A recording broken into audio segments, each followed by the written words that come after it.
மனுஷன் ஆண்டவரை பார்த்து கேட்டானா, வாழ்க்கையில வேதனை தாங்க முடியலையே, ஏன் என்ன படைச்சீங்கன்னு கேட்டானா. அதுக்கு ஆண்டவர் சொன்னாராம், மகனே ஏன் இப்படி கதற, காக்காவை கவனிச்சு பாருன்னு சொன்னாராம். அப்பதான் இவன் காக்காவை கவனிச்சு பார்த்தான். காக்கா விவசாயமும் பண்றது இல்ல, அறுவடையும் பண்றது இல்ல, முடமுடையா சேர்த்து வைக்கவும் இல்ல. காக்காய்க்கு பேங்க் பேலன்ஸ் 0 தாங்க.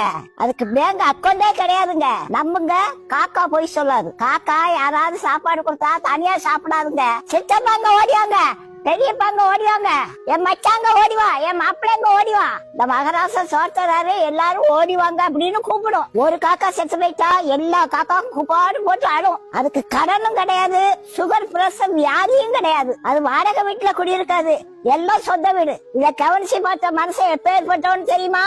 நேத்து ஒருத்தர் ஒரு மளிகை கடைக்கு வந்தாரு. கடைக்கு முன்னாதான் ஒரு 100 ரூபாய் கிடந்துச்சு. இப்படி சுத்தமுட்டும் பார்த்துட்டு ரூபாய கார்ல போட்டு